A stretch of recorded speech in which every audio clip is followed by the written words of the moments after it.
Are you here to help find the baby Saurians? And I'm Toba. You must be the helpers that we've been waiting for. It's nice to meet you too, but we're just passing through. Oh, but Uncle Sanka said he was gonna send some of his friends over to help us. You sure he didn't mean you? Yeah, sorry. Whatever this is about, it sounds like you've got the wrong end of the stick. Wrong end of the stick? Darn it!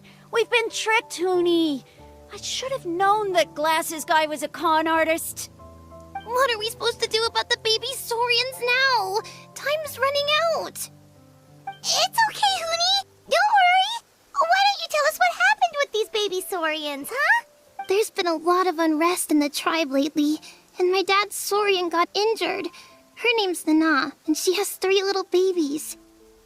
After what happened to Nana, her babies were so scared that they ran off and hid. I'm really worried about them, so I decided to go look for them. If Nana is your dad's Saurian, why isn't he the one looking for them? My dad's one of the elders, so he's busy getting ready for Turnfire Night. It's a really important ceremony, more important than this, anyway. I'm not supposed to be out here either, but I snuck out without telling him. I didn't think it would take very long, but then that guy we ran into made us tell him loads of stories, and it wasted so much time. Yeah, he was so selfish. He doesn't have a heart. It's all right. Don't let him get to you. We're here now and we'll help you because we care a lot, don't we, Traveler?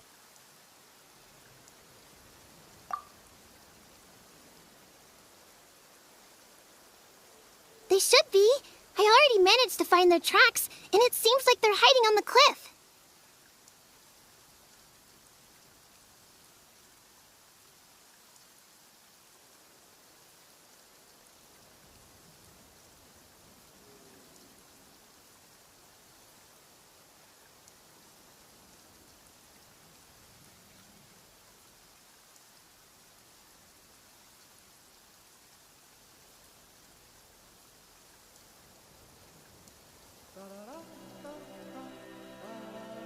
Really? Wow! Thank you so much, Miss Traveler and Miss Paimon. Awesome. You gotta be careful out on the cliffs, though. They're really steep. Even grown-ups have trouble climbing them.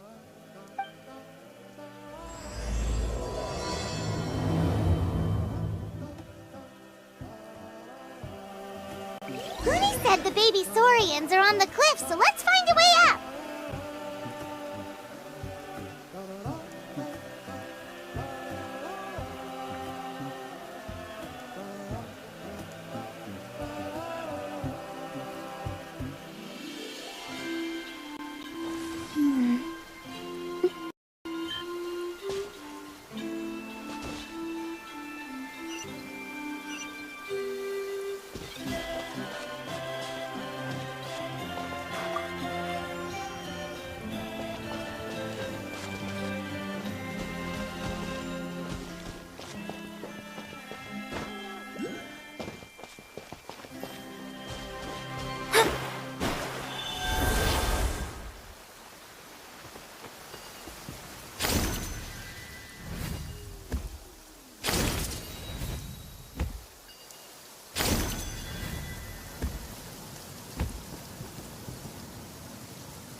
Well, if it isn't the gruesome twosome who wormed their way into our servant circle of friends. Still awestruck from the last time we met? Would that be why you hastily scrambled up here to pay your respects the moment you saw us? I suppose we can't blame you. Such is the spell that our majesty casts on our minions. Very well. You heathens leave us no choice. The almighty Dragon Lord, Kahula shall grant you the audience that you seek. Come, pucker up. You may now kiss our feet. Wait, aren't you like Kenichi's sidekick? What the heck are you going on about? You're somehow managing to be even more annoying than the last time we met. Silence! Who are you calling sidekick? We are the Dragon Supreme, sovereign ruler of the Nation of Flame. We shall have you know that last time, were it not for Kenichi's earnest pleading on your behalf, you would have received not a single word of mercy. Oh, come on. You talk big, but Kenichi clearly has you under lock and key. That's more like it. If you must know, our humble servant begged us to investigate an abyss incident near Hoytsidlan, and we chose to grant his request. Abyss incident? See this little lizard? Its mother, a medium-sized lizard, came under the influence of abyssal power. In her confusion, she attacked my servant's tribe, then assailed her own offspring. Yikes! So how is she doing now? She was but a lowly bug fighting against the power of the abyss. Naturally, she has departed for the Night Kingdom. Such a fragile creature. Apparently, she ended her struggle by leaping from a cliff. Leaping from a cliff? My dear anemic flying ant, as addled with questions as your head may be, please keep them to yourself and wipe that absurd expression off your face. We are the almighty Dragon Lord Kahula, not a wish-granting fountain. Anemic flying ant! You! Just you wait. Two can play at the ugly nickname game. We sense a faint abyssal energy. An evil sorcerer must be lurking nearby, but they are well hidden. If you encounter any suspicious outlanders, be sure to give them a robust interrogation. Suspicious outlanders? Wait, are you mocking us? Ha! How dare you cast aspersions on your ruler, heathen!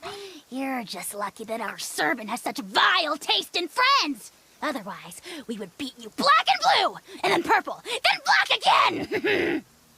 If you're not here to kiss my feet, then get out of my sight. Do not impede the work of the almighty Dragon Lord, Kahula. The potty mouth on that guy! Paimon is furious! Still, good to know about the abyss threat, huh? Wasn't expecting that. Let's not get sidetracked. Fate is called as such, for it cannot be changed, nor can it be reversed.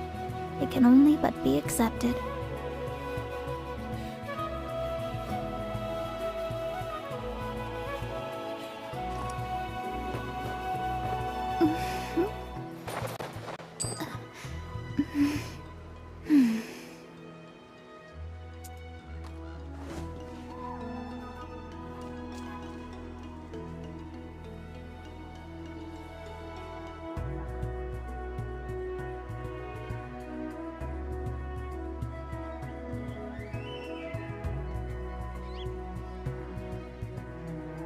Divination is about precisely foretelling one's written destiny.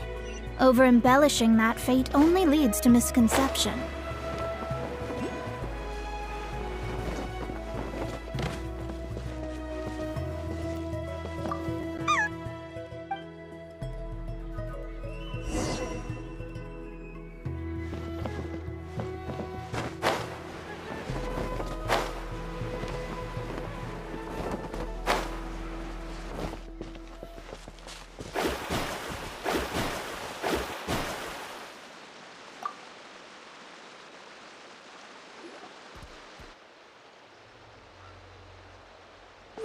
Wow, you're back already? That was so fast. I'm so glad that the babies are all right. Thank you both so much. Now we can finally go home and stop worrying about them. You're welcome. Piece of cake! You're not from Natlan, right? Because your clothes look different than ours. Hey, you must be tired after all that climbing. You should come take a rest at my house. Yeah, please come. I promise you'll get a big Scions of the Canopy welcome. We love having guests, and you're really nice people. Not like Glasses Guy. By the sound of it, Glasses Guy wasn't from Natlan either, right? Uh-huh. Well, his clothes sure weren't. You know what? Now that I think about it, there was something really fishy about him. Really? Maybe he was the suspicious outlander that Ahau mentioned. Sure, if you're interested. Oh, let me think. How did the conversation go again? Oh, please, mister. I've told you so many stories already. When are you gonna help me find the baby Saurians? Just one more story. One more, I swear. Why don't you tell me more about that ball of fire? I heard that there was a huge transparent ball of fire that used to burn 500 years ago, 1,000 years ago, maybe even further back than that. Oh, you mean Turnfire. That's where the ancient name Malipo comes from. Oh, wow. So it was the origin of an ancient name. That's impressive. Uh-huh. There's a story behind every ancient name. The legend goes that the Turnfire first appeared in the era of the Grand Alliance. It was used by the tyrant Och Khan to rule over Natlan and oppress anyone who opposed him. Turnfire is different from normal fire. If you get set on fire with it, you'll feel horrible burning pain from behind you, but you won't die from it right away. And whatever you do, you mustn't turn back to look at it. Why? What happens if you turn back? As soon as you turn around, poof! You get burned to a crisp. Well, good golly gee. I mean, it's one thing to singe someone's clothes, but burning people alive? That is a big no-no in my book. Right? How nasty is it to burn someone from behind and not even let them turn around to look? Och Khan really was an evil tyrant. Yes, shocking behavior. Now, let me guess. Eventually, a valiant hero came to save the day? That's usually how these stories go. Good guess, Uncle Glasses. Seems like you really know your stuff. The hero was called Yupanqui. He's the ancestor of our tribe. Yupanqui was friends with Och Khan the tyrant, and also Shibalanke, the first Pyro Archon. He was working as an ordnance officer for the Grand Alliance at the time. He didn't like how Och Khan was such a cruel tyrant, so he stole the Turnfire and threw it at the Och Khan's army. The soldiers couldn't defend against it, and they all got turned to ash. And that's how our ancestors set our people free. But just as he was about to leave the city, he thought he heard Och Khan calling out to him from behind. It caught him off guard, and he turned around to look. But Och Khan wasn't there. All he saw was a city burned black, an army in ruins, and giant flames reaching up into the sky. A split second later, the flames he saw burst out from inside his eyes and swallowed him up. All it took was a single glance. As soon as he looked back, he was burned to a crisp. The question is, was this the price he paid for stealing the Turnfire, or the price of turning back? Nobody knows the answer. But the fire that consumed Yupanqui burned more fiercely than any other. It burned for 100 days until it burned a hole right through the ley lines. And then, the flame dropped into the deathly dark Night Kingdom, where it still burns to this day. The grown-ups say that it lights up the path that leads to the next life. But for the dead to be reborn, they have to accept the flames and be purified by the fire first. It's like a final look back at your life, where you have to answer for everything you did. Anyway, that's the story of Yupanki's Turnfire. Ah, a fine parable indeed. So, is it true? Is it really possible to find this fire in the Night Kingdom? I don't know. I think it's just a story. Either way, I assume this name has been passed down in your tribe ever since? Sure has. It went to Burkina, the hero that we celebrate on Turnfire Night. But that was 500 years ago. Yeah, and now it belongs to Kanich. So we often call him Malipo Kanich. Kinich, huh? All right, Uncle Glasses, that's enough stories. Now, can you please go find the baby Saurians for us like you promised? I would, but doesn't the legend of the Turnfire teach us not to look back? Let's not go dredging up the past. Tell me more about this Kinich guy. One more story, I swear. Starting now. No? Careful, Toba. You look dangerously close to cursing me out right now. Tut tut, we can't have that. Cursing is for grown-ups only. Uncle, you'd better not be trying to trick us, or the Turnfire will get you when you die. How would it get me if I'm outside of Natlan? Uncle Glasses isn't from here, you know. Unlike you. Huh? Wait, is that?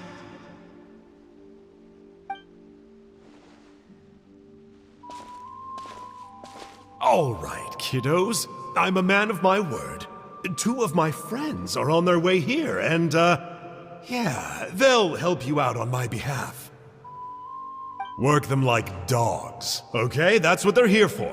Don't go easy on them just for my sake. Really? Well, first, can you tell us your name? We met at the foot of this cliff, so beneath the peaks, let's go with Sanka. Seriously? If you don't believe me, turn around and see for yourselves. They're right behind you. Huh? Where? Oh, wait! Uncle Sanka, where did you go? Yeah, definitely a fishy character. It sounds like he was digging for info about the ancient names. Yeah, and not only that, but he betrayed us too. He'll pay for this. All he got out of us was some stories, though. What's the worst that could happen? Traveler, maybe we should go tell Kanich about this. Ahau says he's investigating it, but he's a bit of a loose cannon. We probably shouldn't take him at his word. Huh? You know Kanich? Not very well, but we have met him before, and one time we had a meal together. Aw, man, I'm so jealous. I never even spoken to him. He's so cool. He's the Saurian hunter, and he has a really awesome ancient name. Me neither. I don't think my dad really likes him, though. He always tells me to stay away from him.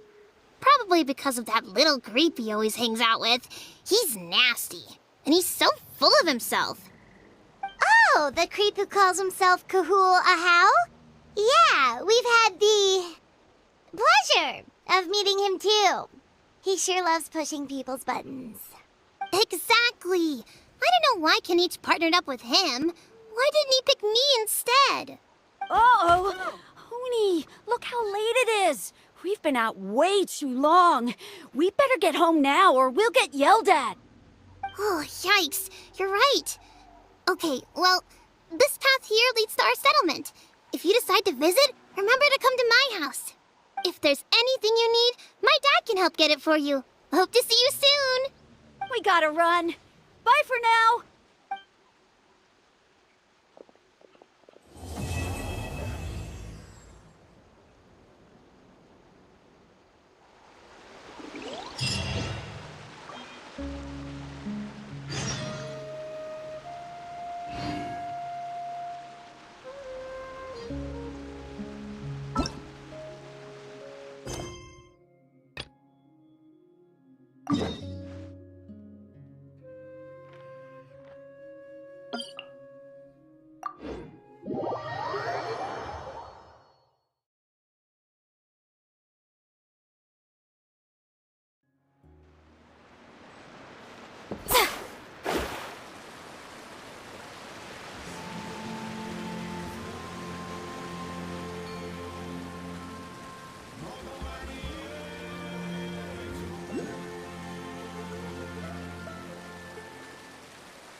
Huni, what were you thinking, going out by yourself?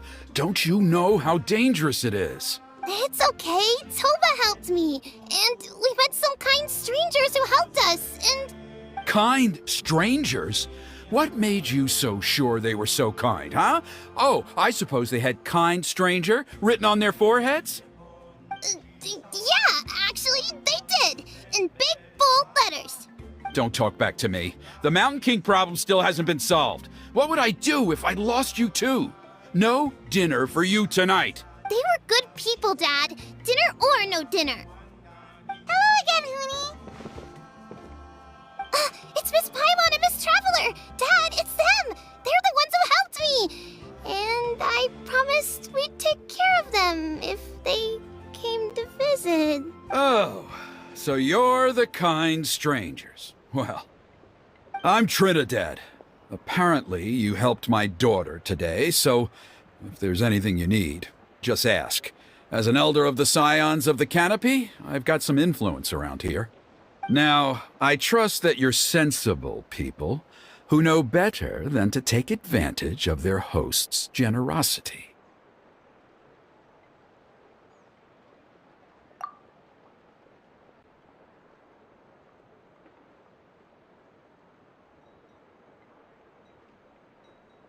$1,000,000 Mora. At least you're a straight shooter. I can respect that much. Dad, please. They're not bad people. They've eaten at the same table with Kanich before. Be nice to them. Kanich? Wait! I heard that two mysterious travelers from afar showed up at the Stadium of the Sacred Flame. Are they you? And Paimon's the other.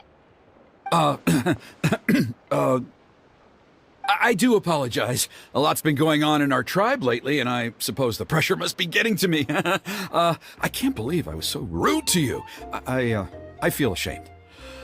We got off on the wrong foot. Can we, start over?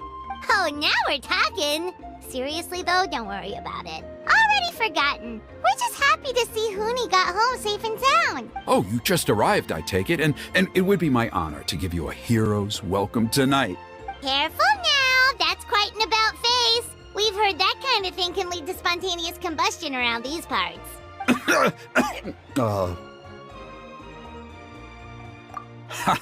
My dear traveler, you are very perceptive indeed. Go inside now, Huni. Dad's got some important business to discuss. Okay. Look after Miss Traveler and Miss Paimon. They're very special guests. Well, we'll hear you out, but we can't make any promises that we'll be able to help. Well, this is a matter of utmost importance. Please, allow me to explain. For many years, our tribe has celebrated the Turnfire Night. It is a traditional ceremony among the Scions of the Canopy in which we remember our ancestor, Burkina, and his companion, Kangamato, the Mountain King. Burkina was a hero who bore the ancient name Malipo, and Kangamato was a powerful Yumkasor warrior. Together, they fought against the Abyss. They were victorious, but it came at a great cost. Burkina paid with his life. The Mountain King survived, but was contaminated by the Abyss, and he remains in hibernation to this day. Normally, Yumkasors never live longer than a century.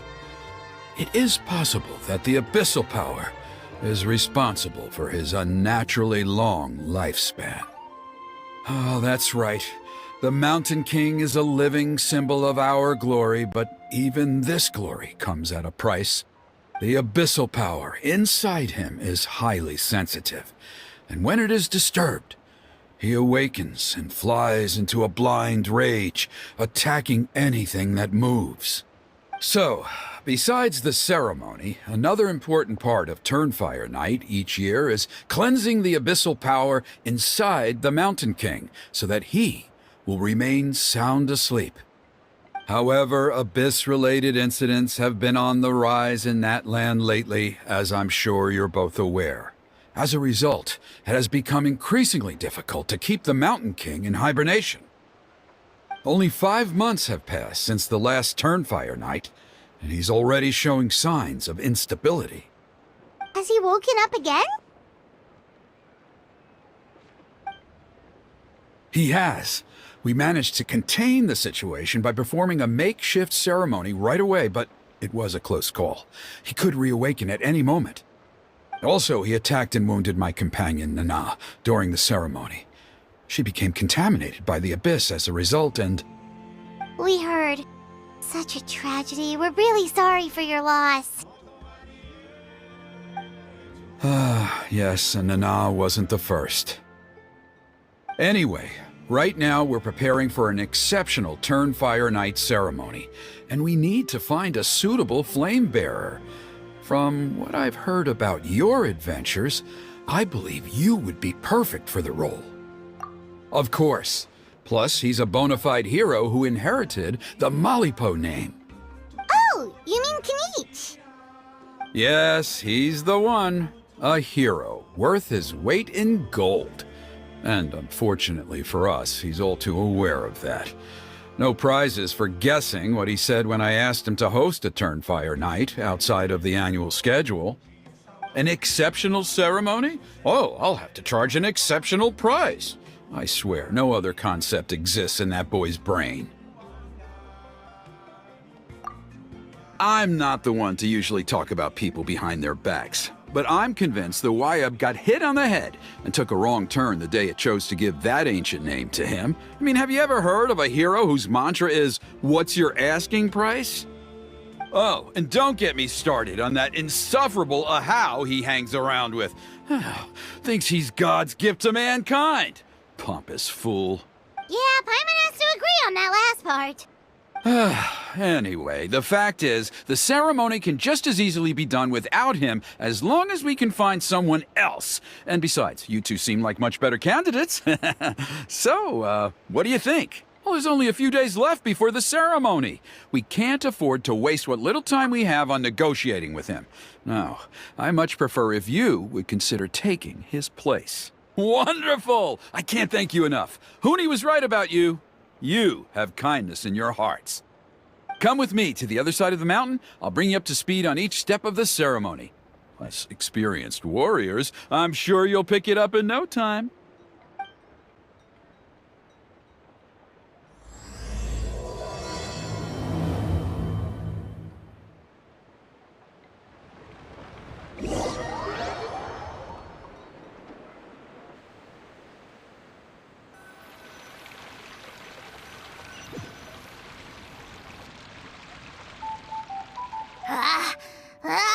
Achoo!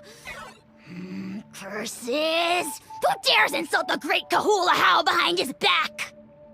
Oh, great Kahul Ahau, bless you. Shut your filthy mouth, worm of the abyss! Your putrid words defy defile the air we breathe. You make the almighty Dragon Lord, Kahula sick to the stomach. Speaking as a member of the Abyss Order, that's music to my ears. Exactly the kind of reaction we're going for. But on a personal level, I gotta say, it's pretty hurtful. Ugh, never have we heard such brazen blustering from someone who is inches from death. Up yours, Four Eyes! We spit in your face! Okay, well, that I am at a loss to explain. How do I manage to stay so chirpy and cheerful? I can only guess it's some kind of powerful magic. But I digress. Mr. Kinich, I admit it, you, sir, are a legendary hunter. Still, the only reason you caught me is that I was reluctant to run away. You see, I'm very interested in the lore of your tribe. Kay. Is that it? Kay? Aren't you intrigued to know what it is about you guys that prompted a visit from the Abyss? It's the extreme sports! The other day, I narrowly avoided getting hit by a very brave soul who just leaped off a cliff. I think you call it bungee jumping? Anyway, I was very impressed. That is what I call embracing the spirit of adventure. Look, I even did a painting inspired by the bravery and freedom of the scions of the canopy. You scum-sucking swine! Ugh, I swear, if you go bungee jumping, it'll be without a rope! Head first off the tallest cliff, with a band of hunters on your tail, and nowhere left to run, and a bottomless cesspit waiting for you on the ground. You say that, but I get the sense that Mr. Kinich isn't planning to take my life right now. On top of that, I'm tired of spying on you from afar. So why don't we just negotiate a comfortable operating distance that works for both of us? I've heard that the most important thing in human relationships is to respect each other's boundaries. What do you say, Mr. Kinich? Or you could tell me what it is you're really after. What? And then I'll name my price.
The abyss contamination is back. No surprises there. No doubt that explains the Mountain King's recent activity. See those torches over there? Those are the Sacred Flame offshoots that we requested from the Stadium of the Sacred Flame. They contain the power of the Pyro Archon. Are you saying that the Sacred Flame and the Turnfire are the same thing? Well, for ceremonial purposes, at least. Sending someone to the Night Kingdom to retrieve the legendary Turnfire isn't exactly an option. More to the point, though, the Sacred Flame is able to burn away abyssal filth, so that's why we use it in the ceremony. Gotcha! So basically, we just need to clean up the filth with the Sacred Flame.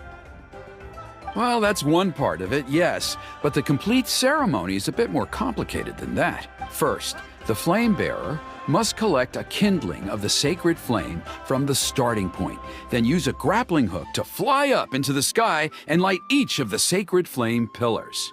Then, they must go down into the canyon, all the way into the cave where the Mountain King slumbers, lighting braziers and the final altar along the way.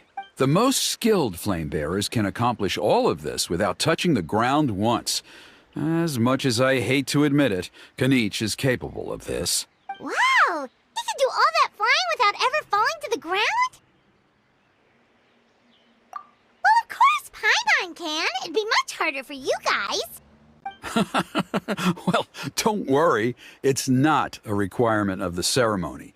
You're allowed to touch the ground. The only thing you're not allowed to do is turn back. The flame bearer must always keep moving forward. You can't skip a pillar, then come back to it after lighting the next one. To do so would be to disrespect our ancestors.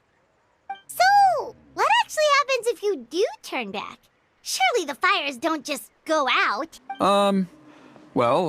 If you're not careful, you might get burned. What about today then? Does the same rule apply? Oh no, don't worry. Today is just a practice. The order doesn't matter.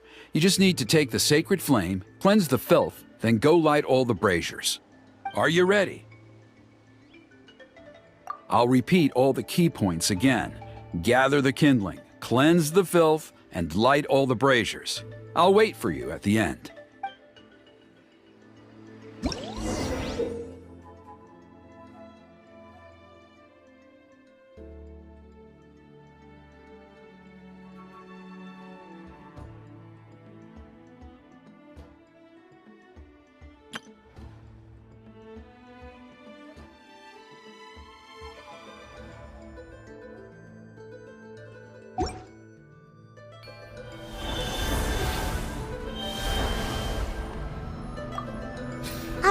Let's use this kindling to complete our mission. There's abyssal filth over there. Let's burn it away with the sacred flame.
Let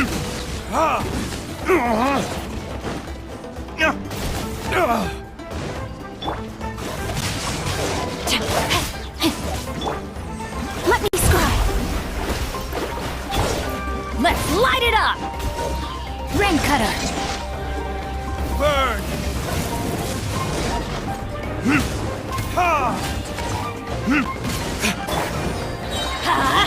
Teamwork is dreamwork. Fate is upon you.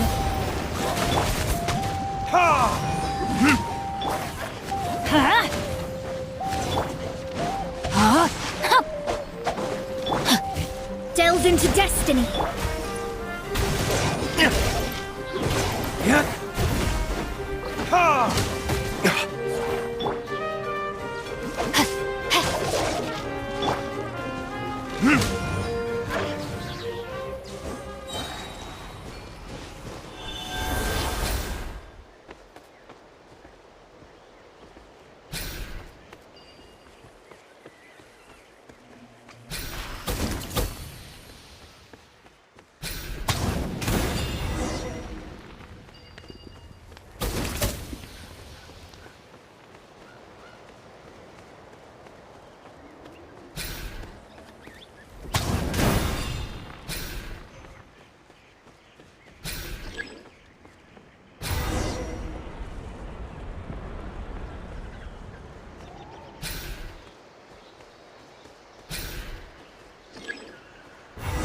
That should be all the Braziers. Let's regroup with Trinidad.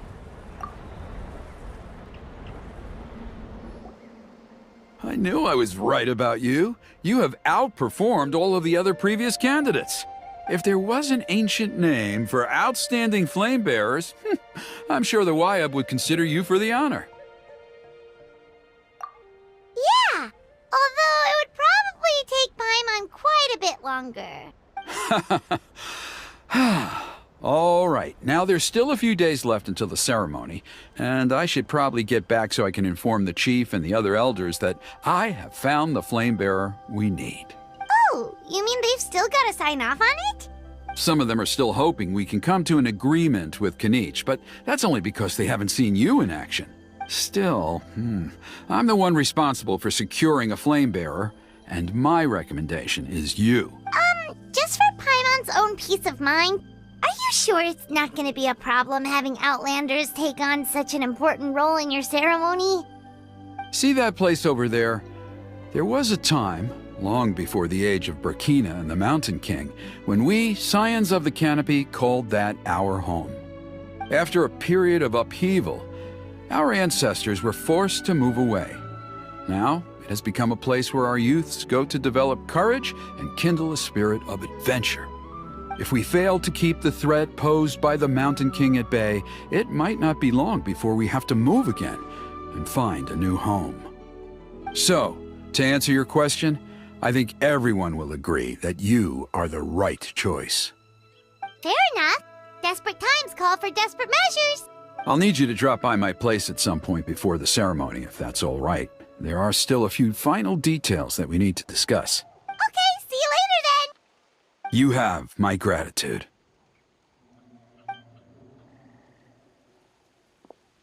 We've helped out with a lot of other local festivals before, but this one feels a little different. Anyway, let's take a break before heading back to Trinidad's place.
Without those music records.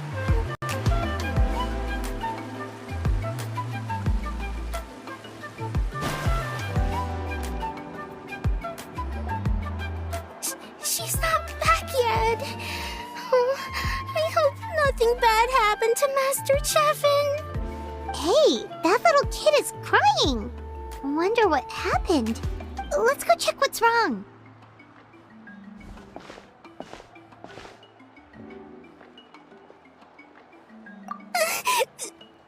Master Chevin, she went to gather volcanic crystals, but she's still not back yet. I told the guards, but they said they don't have people to spare. Plus, that area's super dangerous, with tons of monsters and bad guys. They have to finish making preparations before they can try to rescue her. But it'll be too late by then. So, you'll help?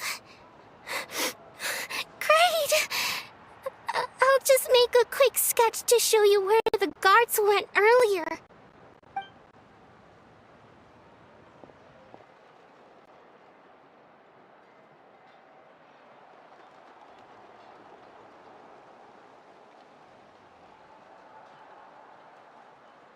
They said Master Chevin might have stopped around here.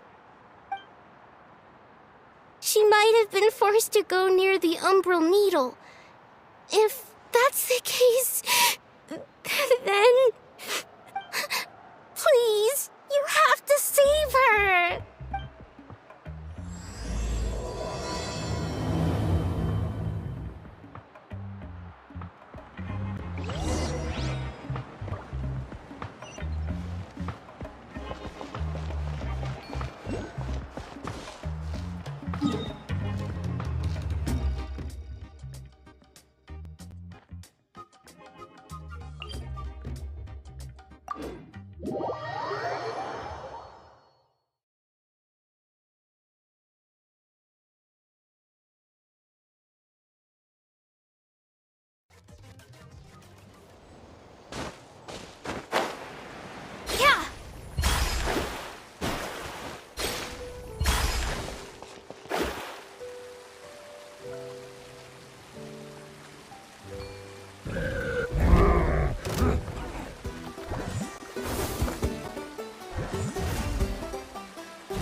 According to the map, we...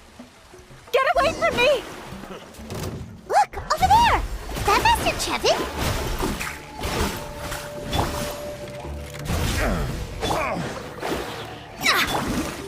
No, my sword! Delve into destiny. Huh? I'm going in! Decided by destiny. Verdict is...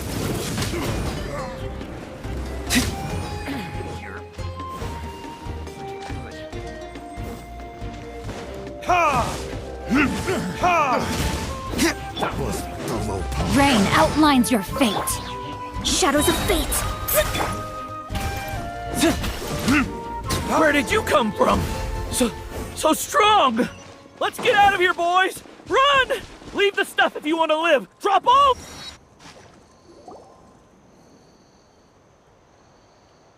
Well, they didn't put up much of a fight.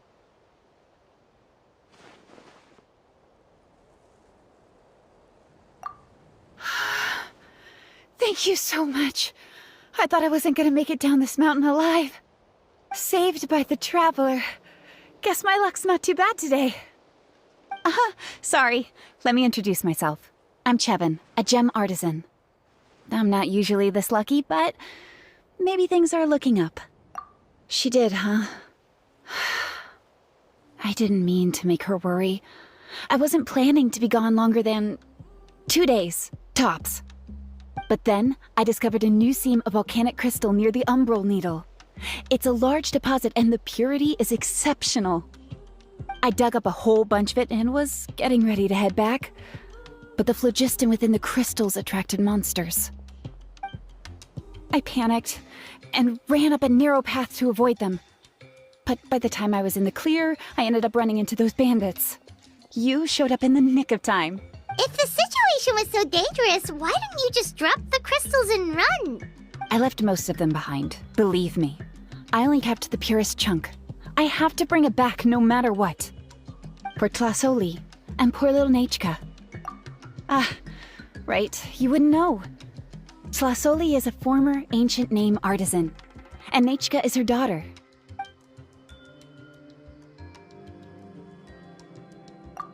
That's right.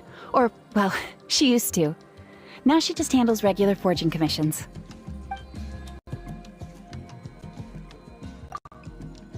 Because of her daughter. Poor Nechka contracted an awful illness, and Tlasoli put everything aside to take care of her. Even as Nechka's illness grew worse, Tlasoli never gave up. Like a torch in the night, she was determined to burn bright, even as darkness encroached from all directions. Still, all's well that ends well, thanks to the doctor's medicine and the Great Spirit's protection. Nechka's flame was rekindled. Her condition has been slowly improving ever since. She's still weak, of course, and has to recuperate at home. But she's well enough to write letters already. She often writes to Shilonen, apparently. Her dream is to become an ancient names forger, just like her mother. Her birthday's in a few days, so Tlasoli asked me to find a pure volcanic crystal to give her as a present. Yeah, talk about an important chunk of ore! What a nice gift! Paimon hopes it helps her feel better. I'm sure she and her mother appreciate your well wishes. All right, let's head back. I'm sure Imish is worried sick. Actually, why don't you come with me to visit Tlasoli tomorrow? It's all thanks to you that I managed to bring back the crystal. You deserve a reward for helping us protect something so significant. That's right! A good mood makes for a quick recovery! And of course, we wouldn't say no to a little gift. Don't worry, something tells me you'll like this one. But I'll let Tlasoli tell you what it is herself.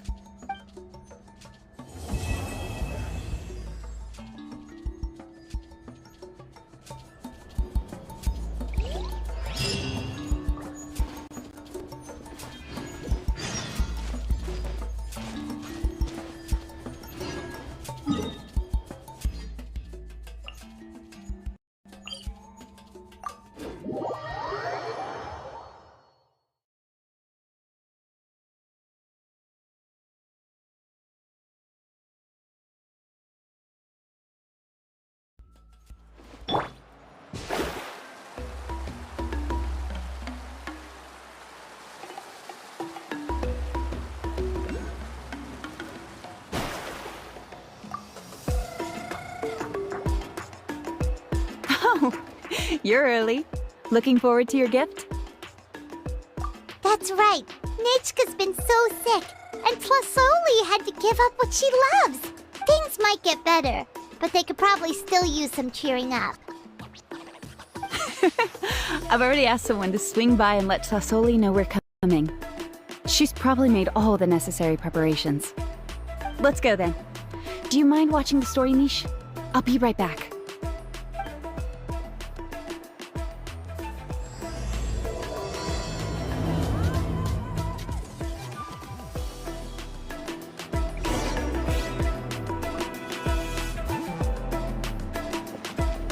The old tools really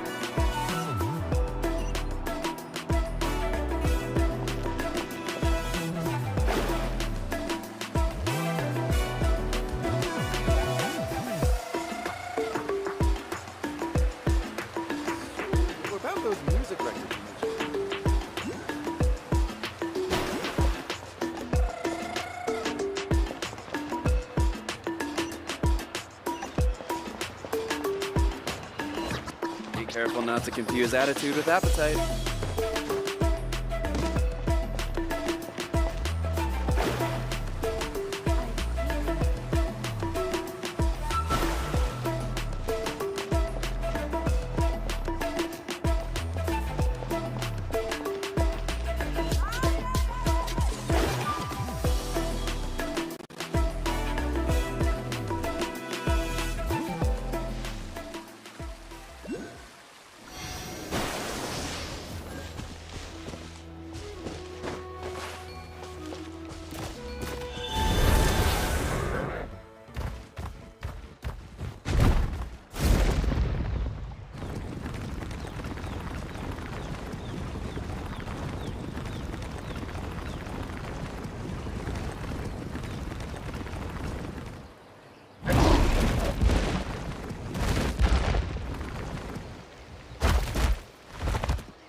Here we are. Nice house, right? Give me a sec, I'll go knock. Flasoli! Open up! They're here! Flasoli? Are you home? Open the door! That's strange. Huh, the door's locked. But she shouldn't be out at this time of day. Hey, Nechka! Still, I told Flasoli we were coming. Maybe she had to take Nechka out to get some medicine. Hey, what's that over there? Looks like a Tapetlosaur nest. That's right. Flasoli has a Tapetlosaur companion. If I remember right, its name is Iengu? When she was still in the forging business, she'd often have Iengu help with some digging work. But since Nechka fell ill, she hasn't let it dig much recently. Wait a minute. What the... This place is a mess! Iengu's nowhere to be seen either. Whoa, look at all these broken boxes! Something terrible must have happened. Oh... Alright, I'll just... find a place to hide for now. How is it that every single time Imish tells me not to go someplace dangerous, I end up running into danger? It's like her words have some sort of power over me. Maybe it's the Wyab's doing.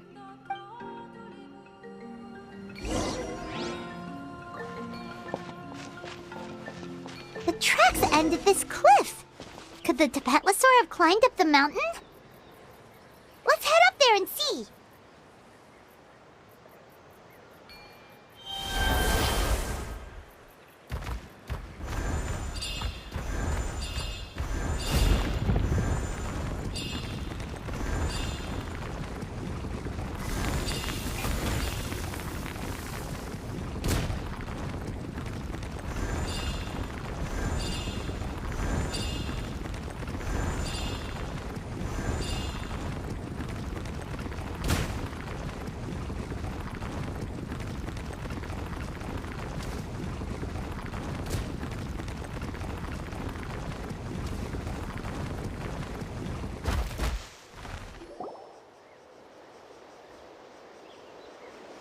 Huh, there really is a Tapetlosaur up here. Might not be Tlasoli's companion, though. Paimon still doesn't see any sign of Tlasoli. Hey, Traveler! Paimon! That's Chevin's voice! Come down, quick! Tlasoli's here! Huh? We just got up here and Tlasoli's back already? What a coincidence. Well, guess this means we should head back down. Why is the Tapetlosaur coming along? Whoa, hey, don't run, you'll hit us!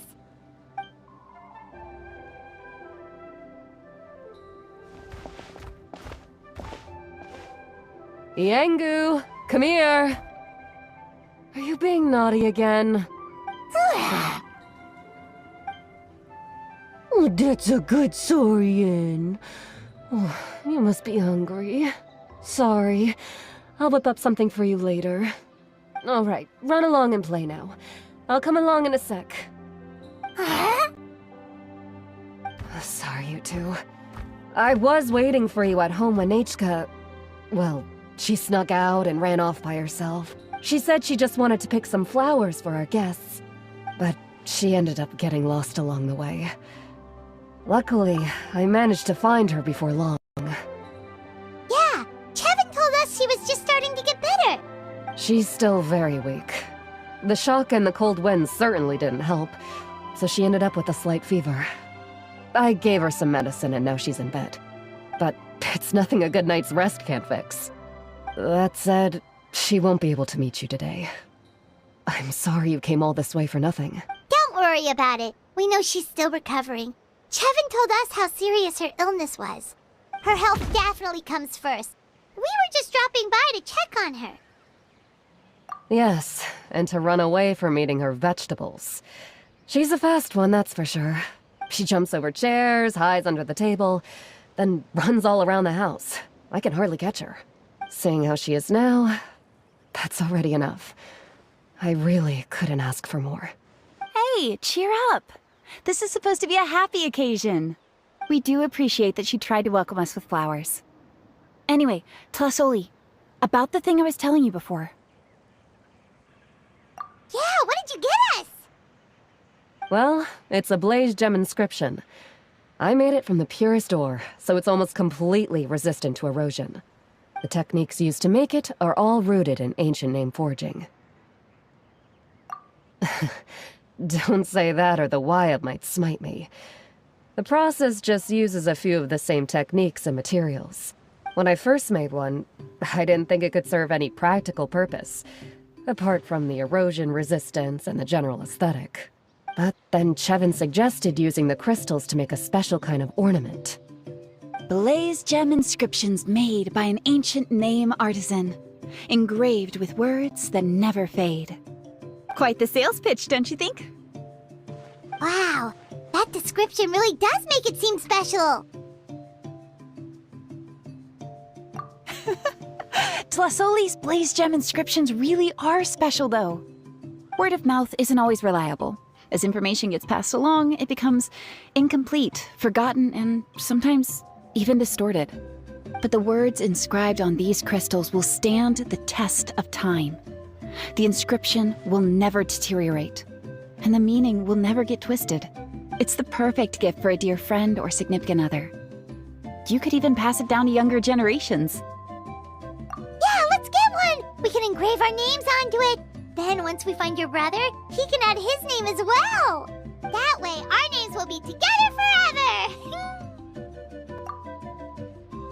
You deserve it. You saved me. And Nechka's birthday present. It's the least I can do to repay you. Chevin, I thought I told you. Don't you start acting shy too, Tlasoli. It's a great gift.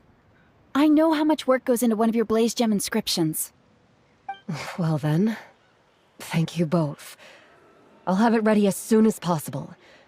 Then, I'll have you do the inscription yourself. Nechka should be well by then. She'll be very excited to meet you. Whoa, let's not get ahead of ourselves. We don't even know how expensive that would be. You sure we have enough travel funds? Hold on, this isn't part of some scheme to make us spend all of our mora, right? Chevin? You never know. You do look like you have some savings to spare.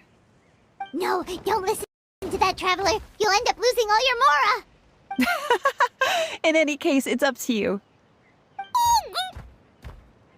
Oh no, it's the Tapatlosaur again! Quick, someone stop it! Paimon doesn't want to get run over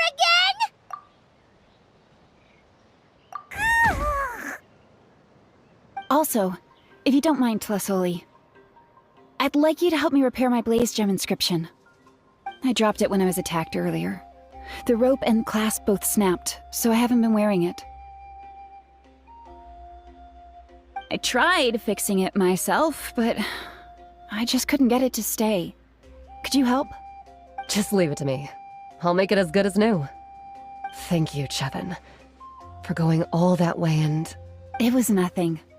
We all just want Nachka to get better. You're right.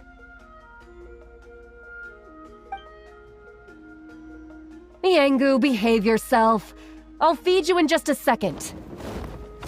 I'll have Chevin contact you once everything's ready, Traveler. Maybe we'll even line it up with Nachka's birthday. We can even have a little party. Oh, that sounds great! We'll look forward to all the good food, and we'll make sure we're ready to eat. Anyway, see you around, Tlasoli! Look after yourselves. Nachka is going to be so happy to meet you.